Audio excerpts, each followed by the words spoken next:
Welcome to Hearts and Minds, a podcast that will help you to discover the extraordinary in your ordinary life. Whether it's in your work, your relationships, or your spiritual life, at Hearts and Minds podcast, we aim to help you to learn to love the life you have and discover the greater love for yourself, others, and God. This is Maura Cassidy, and our guest on the podcast series today is none other than Chris Parreno. And she has described herself as having the job that should not exist. Chris is an educator, she is a calligrapher, and she is based in London. She specialises in modern calligraphy, in chalked lettering, and many other hobbies besides. And she also works for Peter's House, which is a creative agency also based in London. Chris herself says that she got involved with calligraphy out of a great desire and yearning for creativity in her life. You can find her on her Instagram, The Girl and the Ink. And today her passion has become her job, which is probably a source of great envy to most of us. You're very welcome, Chris, to our guest podcast on Hearts and Minds. Morning, Maura. Thank you so much for having me. Well, it's great to have you finally. It has taken a while. I know it has taken a while. Busy. But Chris, can you tell us, well, first of all, about yourself and how you actually got into calligraphy? Yeah.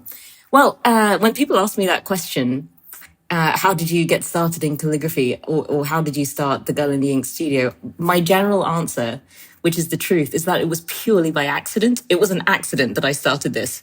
And I don't know if that's if that's an encouraging thing to hear, but I essentially started it because I was teaching at the time. And it was as any teachers in our audience will know, it's an all-encompassing job. It takes every ounce of you. And much as I loved it, I realized that I needed to have a hobby that balanced out the intensity of that job. And I've always been that girl in the class who was doodling on the corner of her notebooks, which is why I'm hideously bad at maths still, but a fairly decent calligrapher. So anyway, I realized that, okay, maybe I should just go back to something artistic because that has always been a very therapeutic process for me. And that time was about 2014, 2015. And if you cast your mind back, you might remember that Instagram was really enjoying its first creative heyday around that period. And modern calligraphy had hit this visual platform like a freight train. And everywhere you looked, there was somebody doing some form of modern calligraphy. And I remember looking at what would become the For You page. And I saw all of this beautiful calligraphy and I thought, maybe I could do that. It looks like you could perhaps teach yourself how to do that. Because I was also skint at the time. And so I started following some calligraphers and just basically just copying what they were doing. And I found it to be such a relaxing process that I kind of couldn't stop. So I began my Instagram just as a portfolio. And around that time, my best friend got married and she asked me to write her table names. And that was the beginning. I mean, I look back now and I look at those table names with absolute horror because I had no idea what I was doing. I just thought I had to make them look nice and that was it. And then a couple of weeks later, somebody else asked me to do something for her that was similar, but she paid me to do, a really small amount, but she paid me to do it. And people just kept asking. So that really is how it happened, from a stress relief hobby to an accidental hobby that paid. And now 8 years later, it's not really a hobby anymore. It is actually a job. Yeah. So and I love how you describe the fact that at one point in your life, you thought, I just need something to give me a break from something. And then at the same time, combining that with your artistic sense, because for a lot of women, sometimes they feel guilty that they just can't be content with what they have right in front of them. Oh, yeah. Whereas it's not an either or, it's an and. Yeah. And how something like that just led you to do something, and as you've described it there, maybe not as perfect as you look back on it now, but that doesn't actually matter. Not at all. And it's the whole process that's so enriching and freeing and opens up so many other avenues. Chris, you've said of your job in calligraphy that it's the job that shouldn't exist. Okay, can you tell us a little bit what you mean by that? Yeah. Okay. So I think if you think about the types of things that we buy as consumers in our consumer culture, not many of those things are going to be handmade things. The majority of them are going to be probably Amazon Prime, probably produced elsewhere. And, at least for me, when I buy something handmade, supporting a small business or whatever it might be, that's like a little luxury. That's a treat, because they tend to be more expensive, because they take time, because they're handmade, because they are unrepeatable. So my job is precisely about creating things that cannot be created again. It's very slow. It's very, you have to wait for me to produce some stuff, as a calligrapher. And I think what made me call it that, the job that shouldn't still exist, is just looking at the sort of the driving forces of our consumerism, which to me seems to be efficiency more than anything else. I ran a workshop on this recently in Rome as part of the UNIV conference, and Yes. which was great. It was such a great experience. And I asked the audience, the audience in the workshop, how many of us have Amazon Prime? How many of us have Spotify Premium?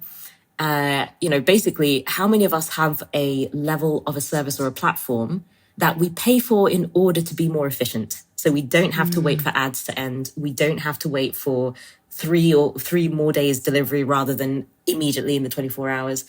How many of us, when we're at the supermarket and we see a long queue and a short queue, immediately go for the short queue? That's probably most of us, right?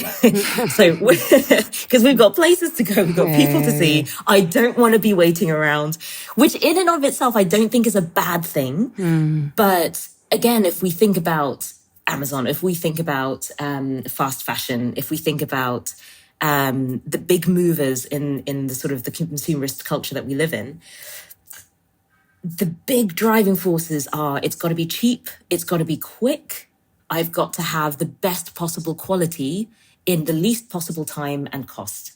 And then we see the effects of over-consumerism. If those are the driving forces, like I call them the sort of the top consumerist virtues in inverted commas, then we also have to own that those virtues are not virtues at all, that they're driving us towards a very dehumanizing culture, because we have sweatshops all over the world in incredibly inhumane conditions in order to fulfill the demand of more, cheaper, faster, better. We have deforestation. We have, we're all aware of those things, but they're all part of making the fabric of that consumerist culture. So in all of that, the reason I say that I'm surprised that my job still exists, or that it's the job that shouldn't still exist, is that being a calligrapher is the absolute opposite of the consumerist virtues of efficiency, cheapness, and, top quality for the least price. Simply because my work is inefficient, inconvenient. Quite frankly, a printer, your home printer, could do my job in less than half the time, in significantly less than half the cost. And in this workshop, I asked the girls who were in the workshop, I had handwritten their names on labels, like you get lovely. wedding place names, Yeah. So they walked in and they saw their names handwritten, and they could clearly see that they had been calligraphed. That's not actually a word, but I'm using it now. And I asked them the question, you have these handwritten labels. A printer could have done it, a machine could have done it, but which do you prefer? And thank goodness, thank goodness, all of them said the handwritten version. So we delved into that, and it's kind of this funny paradox between what we want as 21st century consumers, and yet what we want as just pure human beings is the handwritten article, because it communicates something that a machine is unable to communicate. With its kind of setting of being a tool of efficiency, with being a tool of, which is a great thing. I'm definitely not a Luddite at all by any means. I'm surrounded by technology, and it makes my life a lot easier. But my job is a constant astonishment to me that people want handwritten, unrepeatable, slow producing articles of calligraphy. So that's why I call it the job that shouldn't still exist. Yeah, it's very interesting actually, because I recently, I know this sounds kind of silly, but I was looking for stickers for something. So I got them online. And they were handmade. I actually didn't realize it at the time, and they were more expensive, but they were beautiful, and it was for a special occasion. And I got the most beautiful card back with, handwritten. And I thought, who do I know that lives in Canada? And it was basically from the girl, and she handwrote in it, said, "Thank you for supporting local business." That's right, yeah. And, it took about 2 weeks to get them. I was thinking, well, I don't know what it is. But it's just like that. I thought about her quite a bit in the meantime. I thought, God, I wonder should I write back to her and say, listen, I love your stickers and well done you, because I just felt there was a bond there. Yeah, as opposed to getting something, in a, Factory polystyrene, all kinds of things, and from Amazon or whatever. So that's quite interesting. You do actually remind me of something. I've heard this said before, that beauty can't be experienced alone in a fullest sense, that it's most experienced with others. Oh, I love that. And what you've just expressed there, Chris, would suggest that's what's happening when you do your calligraphy, and the impact it has on others. You've embedded a bond, or started a bond with somebody, which is unique. Yeah. And unless you experience it, you don't really know what that means. Yeah. I think the really lovely thing about beauty, and a very practical, almost workaday form of beauty that calligraphy is, at least my job and the various jobs that I take on, is that they are communicative. I think creativity and beauty are communicative, as in, again, I can only speak from my particular angle of art, but there is something that is incredibly human and transformative watching people experience the affirmation of having seen their name written. And it is, again, in the workshop, which was the most kind of recent experience of seeing that, because sometimes I don't get to see my clients. I don't get to see the effect that my calligraphy has. But in this particular workshop, I saw it, which was a great privilege for me. And just to see the look on people's faces when they realized that they'd been thought about enough for somebody to handwrite their name amongst 100 names, because that was the remit of the workshop. It was, for me as the artist, it was very expressive to me, and for them, it was very communicative to them. And when we dug into the question, why would you prefer the handwritten article? The answers were, because I feel affirmed, because I feel seen, and ultimately because I feel loved. And for me, it was like, ding, ding, ding, ding, ding. That is my job. That is literally my job. That's the best bit about my job. And that beauty can do that. You can do that in many ways. That communication between humans and that connection can happen in many ways. But I think there is a particular beauty about using beauty to do that there's a kind of heart speaks unto heart moment there. So yeah, I think there That's is very powerful. An expressive factor there. And you have a lovely story on that, of the story of a girl and her stepfather. Yes. I think it's a beautiful one to tell. Yeah, I have two stories. Oh, because bonus. Bonus. You get the premium subscription. So the story about the stepfather, you can actually find it on YouTube. It came across my Instagram one day, and it made me absolutely weep. I used it in the workshop that I've been referring to, but I go back to it every now and again just to remind me of the importance of handwriting. So calligraphy is handwriting elevated to an art form, but I think it's really important to remember how powerful just handwriting can be. So the story is that a stepfather somewhere in the States, again, you can YouTube this, it's quite easy to find, his stepdaughter was going through a tough time in middle school, which I think is equivalent to sort of early years of secondary school, which is a tough time for anybody. Being a young teenager is, would any of us go back? But what he had done was he had written her almost every day a little encouraging note on a yellow Post-it note. And the quality of the video is such that I can't really see his handwriting, but it's just handwriting. It's not calligraphy. It's just handwriting. The little notes, very short, encouraging her, affirming her, etc., etc. And judging by the video, he had no idea that his daughter collected every single one of those Post-it notes. And on Father's Day, what she'd done was she'd arranged them all, framed them, and she gave them back to him as a present on Father's Day. And the video is him opening the gift that she'd made, this frame, and absolutely bawling his eyes out together with everybody else who's watching this video. Because, and there are very few words in this video, But you can see it all, and you can totally understand why this dad is moved, because he wasn't doing it for anything except to express how much he loved and supported his daughter, which is enough to move anybody to tears. Even 9 o'clock on a Tuesday morning, I'm very emotional thinking about it, but it's that communicative power that we have literally at our fingertips. And again, in the automated world, a handwritten note is such a rarity. It is such a rarity. Yes, completely. And I love it. I love it when people, write little notes, or, just every now and again. And I do think it's a very easy way to show the people around you how much you appreciate them and how much you love them. So that's story really number nice. one. Okay. Story number two is more to do with calligraphy, but along the same lines. So here it is, the premium subscription to this podcast, the story service.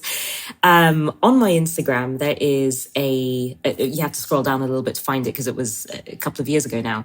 There is a photo of a couple of lines of poetry by Hafiz, I think. And it's written in gold.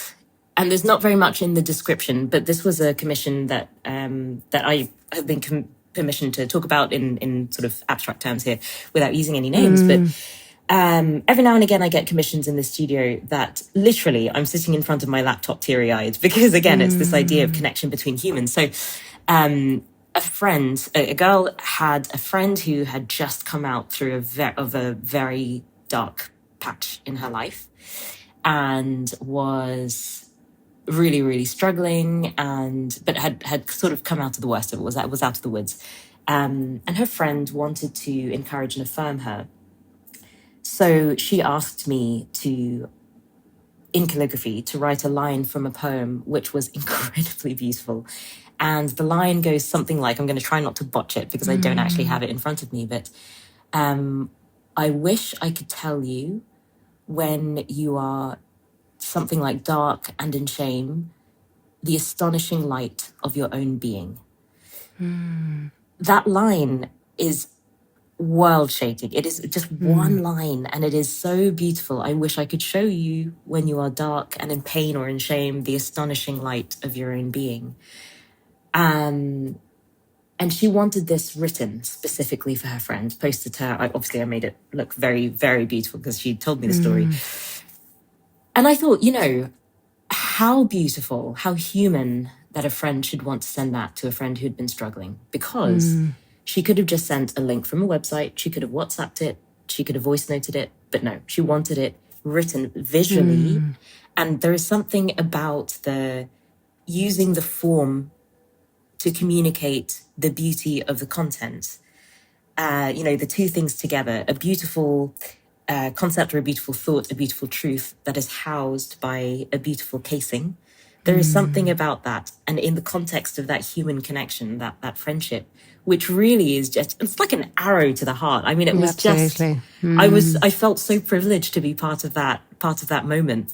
In a very kind of discreet way to contribute towards that friendship, which is clearly a very beautiful friendship. So that was story number two of the premium subscription. But I hope that communicates kind of, the Absolutely. depth. Yeah, it does. And as you say, it's there on her wall in time. It was created in time. Yeah. It's a reminder that in time she matters. Yes. And hugely so, which is Hugely. beautiful. Beautiful. Yeah. And it's lovely to be a part of all that from your side, which is really powerful. On another note, I think this on a sort of a more sort of a funny note. You say that calligraphy is actually an ancient art form. Yeah. Can you tell us about the oldest written customer complaint? Yeah, this is okay. So this is this is one of my favorite examples when I'm sort of talking about the importance of handwriting in general. I mean, calligraphy is obviously handwriting elevated, but to start off, people thinking about the importance of handwriting, I do ask the question, what is it that we write down? And why did humans start writing things down in the first place, which led us to calligraphy as it is and as it has been? And if you think about the absolute faff that people had to go through to write something down, the earliest written art form is cuneiform. So, I mean, apart from sort of cave paintings and things, but when we were talking about letter structures that are sort of more acknowledged in a group that this indicates words.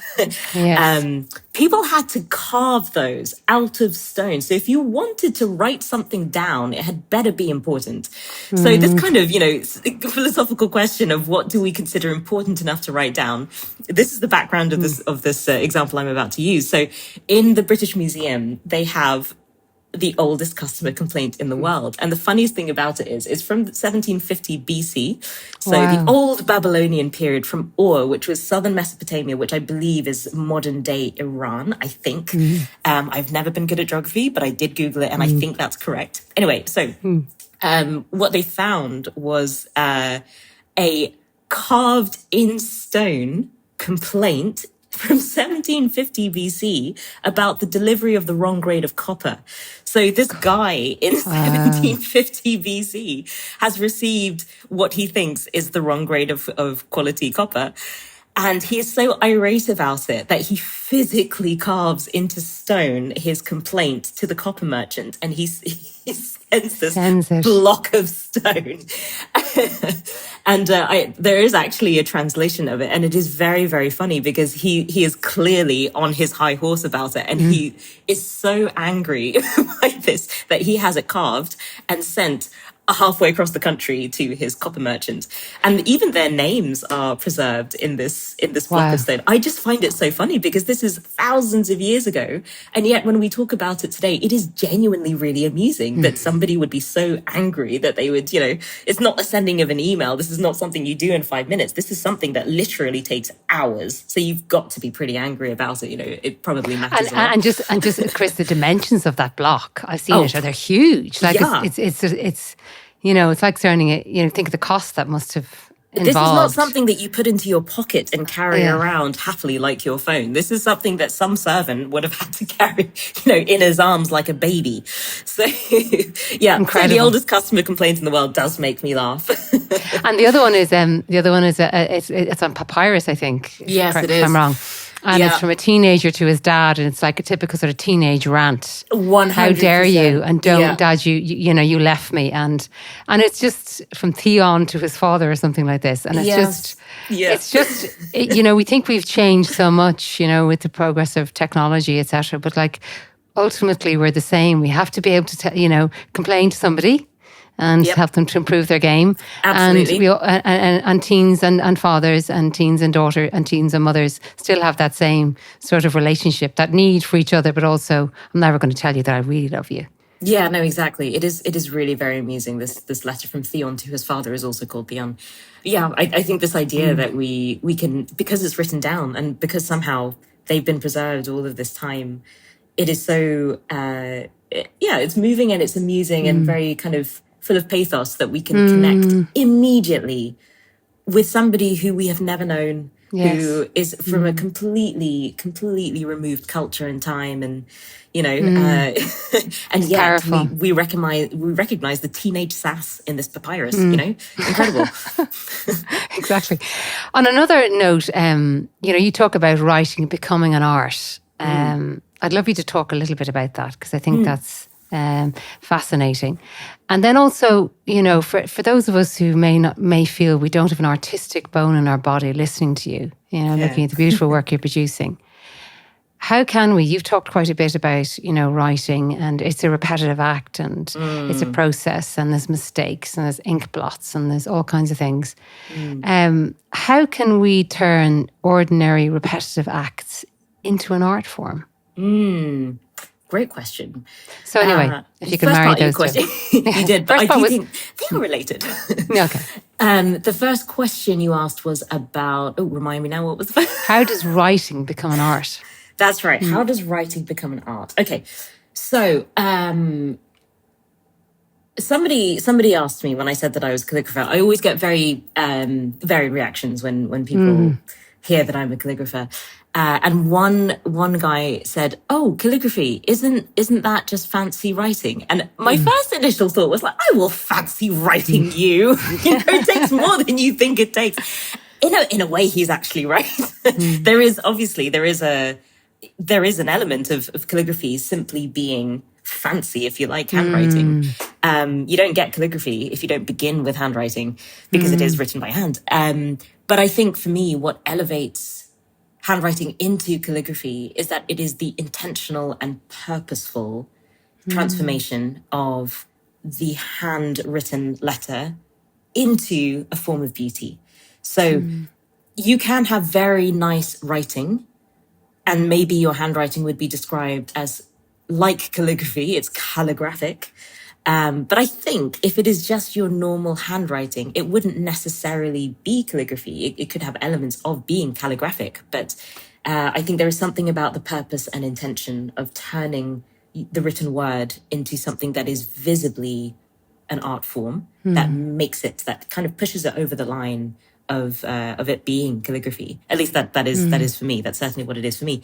So I always joke that my normal handwriting is pretty abysmal. But it's my professional handwriting that pays the bills. So, and that professional handwriting, to connect to your second half of the question, that is what takes time and practice. Like with anything, like with any art form, and with anything that you want to elevate to the professional level, you have to put in your 1,000 hours. And I just want to link back to something that we talked about a little bit before, that perhaps we feel that because something isn't perfect straight away, we don't feel it's worth pursuing.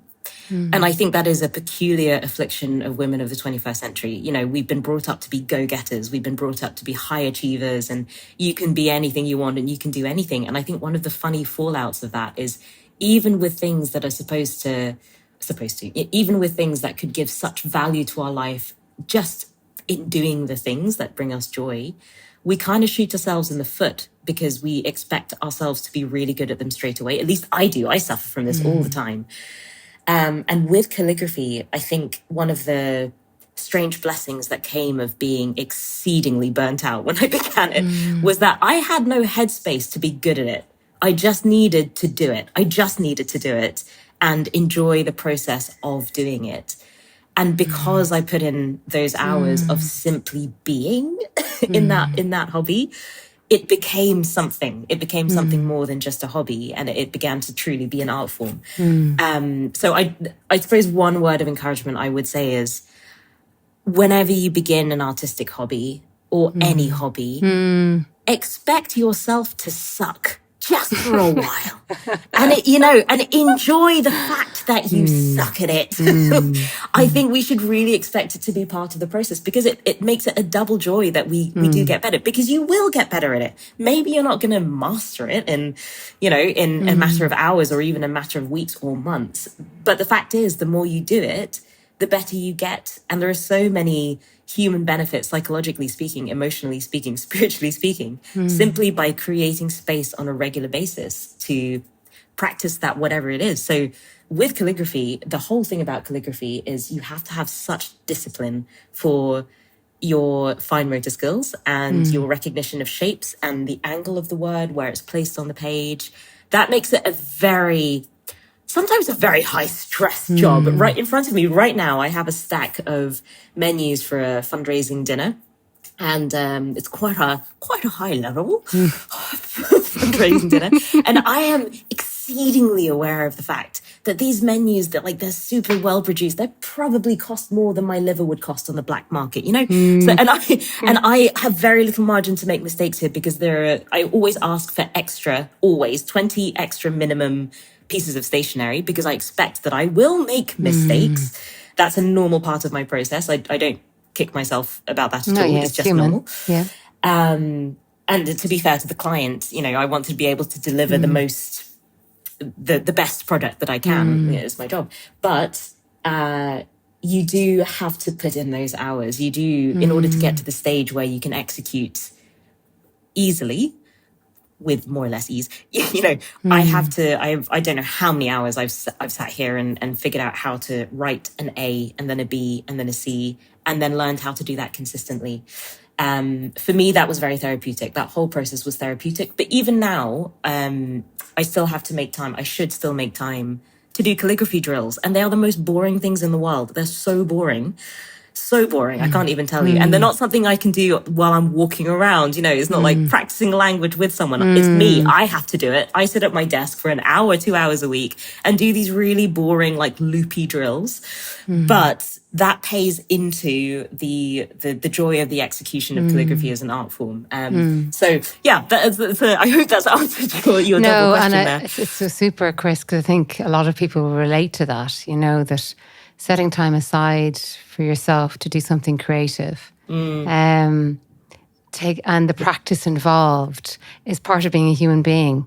Yeah. And so much of the time it makes such an impact on others around us. Not that it needs to, you know, sometimes you just need to do that. But I think what's beautiful about this, I think a lot of women will relate to, because a lot of the times, you know, we can do things every day, you know, whether it's, you know, some moms out there creating a beautiful dinner every single day. But when people sit down to that table, that dinner, it may not be, you know, kind of fresh linen or anything, you know, silver service, but there's love there. And you know when there's love in something. Yeah. And when it's done every day, day in, day out, like the Post-it notes of that girl to her father, it speaks reams. And I think that's what's beautiful. Yes, I think also this idea, you know, love speaks for itself, and love speaks in details, as you say, you know, the mothers among us who make that effort just with the ordinary things of preparing a meal. I think also we have to become people who recognize love in details, because love is communicative. It happens between two people or more than two people, as in there is a giver and a receiver. And I've been reflecting about this recently, that we have to become more and more people who see love in fine details, because we can so easily miss it. You know, the Post-it note thing was so beautiful and so beautiful, so wonderful, and so obvious an act of love between father and daughter.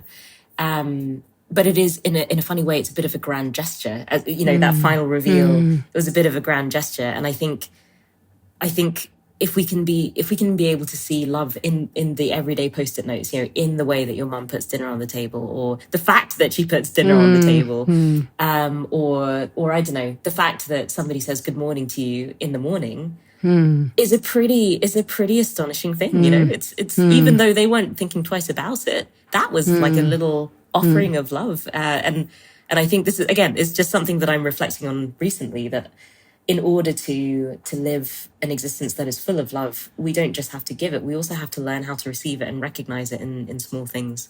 So maybe an unexpected thought from the desk of a calligrapher, but it has kind of been occurring to me, you know. Absolutely.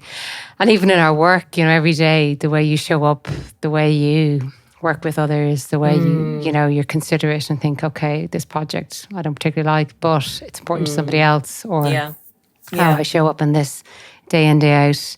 There's nothing earth-shattering about it, but in itself it is quite earth-shattering, because it's a piece among many, but a hidden piece in that regard. Chris, you have also talked about the link between the art of calligraphy and faith, because I know you're a woman of faith. Can you tell us a little bit what you mean by that? Yeah. So I think in general, the creative act, I said, was communicative between people. And I think on that human level, it absolutely is. But to me, it comes from somewhere. And John Paul II, Pope St. John Paul, I never know which way around that goes, wrote this beautiful letter to artists around the year 2000, I think. And I go back to it every now and again, because he makes this fundamental point that artists participate in the creative act of God, that we act as some way, as a doorway for the experiences of our art, in whichever form that is, straight into the beauty of God. And the artist can mediate that doorway, which is, you know, a sort of separate conversation, I suppose, you know, that sort of responsibility that artists have to be a communicator of beauty, of transcendental beauty. So I think there is this fundamental participation in God's own creativity when I am creating.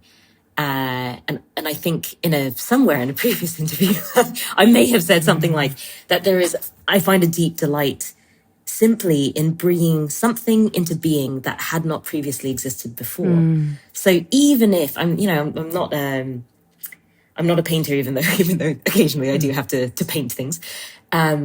Mostly I will be writing names or menus or whatever it might be. But in the bringing out into the creation of those things that I'm doing, there is such delight, because somehow between 1 hour and the next, somehow through my hands, something has appeared in this world that was not there before. And it looks quite nice.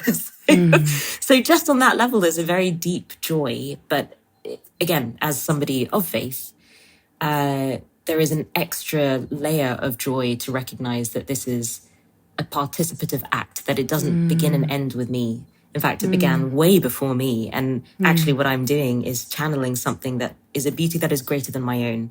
And it's just really fun being part of the team of, communicating beauty into the world in some small way. So there's also the element of this long tradition and history that calligraphy has in all cultures, in many cultures. I've been looking a little bit into the beauty of Islamic calligraphy, and it is, my goodness, it is breathtaking. And I'm very poor in my knowledge about calligraphy from other cultures because I'm a modern calligrapher more than I am anything else. But I've set this little goal recently to expose myself to different types of calligraphy and to understand the history that went into them. And there is obviously, with the calligraphy that is tied to religion, that is tied to belief of whatever sort, there is this fundamental idea that the beauty of the casing, the beauty of the housing and the letters is a vital source of communication of what they are actually trying to communicate. So we see that in illustrated manuscripts in the Christian tradition, for example. And if you compare the earliest manuscript that we have of the Gospel, for example, which we can find in Manchester in the John Rylands Library, I believe. And I think it's from the 2nd century. It's a fragment of the Gospel of St. John. And you can see it is a business-like document in the sense that it is just straight up on papyrus, ink on papyrus, and no messing around. Very straight lines. Whoever wrote it had a really good eye, because it is not easy to write in straight lines, as I think we all recognize. There's that document, so that document had to travel. There was no need for it to be particularly beautiful. It just needed to do its job by spreading the word of God as far and effectively and authentically as possible. And then if you look at an illustrated manuscript from a couple of 100 years later, you see the same words, but the intention of its presentation is totally different. It is an illuminated, a specific word there, an illuminated manuscript. And I love that it's called an illuminated manuscript. You have these scrolls and, little figures around the big first letter. It's written in a calligraphic font of the time. So this idea that when you look at it, it is supposed to inspire the reader of the gospel to glory. It's not just a document that needs to travel and spread the word of God. It is that, yes. But actually, these illuminated manuscripts, through the art of calligraphy and illumination, because that is in itself an art form, they invite you to pray while you are reading. They invite the viewer to stand still and contemplate. So in some way, modern calligraphy has its roots in that tradition. And even if I'm not writing out the Gospel of St. John, I don't think I've ever done that, actually. I've probably written a few psalms for weddings and things, but mostly I'm simply writing names or things like that, quite normal things. But still, to have that consciousness that I am writing with this long tradition behind my pen, behind my ink and nibs, there is something very contemplative in that. And of course, the act of calligraphy is very contemplative. So as I write names, I like to pray for the people that I'm writing the names of, even though I will never meet them. Sometimes they're quite famous. Every now and again, I get famous names coming across my desk. But I pray for them too. So Andrew Scott, if you are listening, you've been prayed for. Michael McIntyre, you have been prayed for. Wow. Wow. Maybe we'll just link hashtag at the end of this on Instagram. That's wonderful. No, that's really powerful. The whole idea of connecting with God and stepping into that creative act and giving glory to God is really, really powerful. Real Absolutely. privilege for me. Yeah. Well, Chris, thank you for joining us this morning. It's been a real pleasure. A real pleasure. Yeah, well, mutual on our guest podcast. Just to say to our listeners, please, if you have not already done so, press subscribe. At the end of today's podcast, we will be including resources from Chris, most of all a link to her Instagram account, and you can see more of what she's up to with her wonderful calligraphy and a few of the other references that she made during this podcast, which I think would be great food for thought. And just to finish, if you have any suggestions regarding topics, feedback, etc., which you always do, please keep them coming. They really help us to frame our discussion on our wonderful discussions. Thank you so much.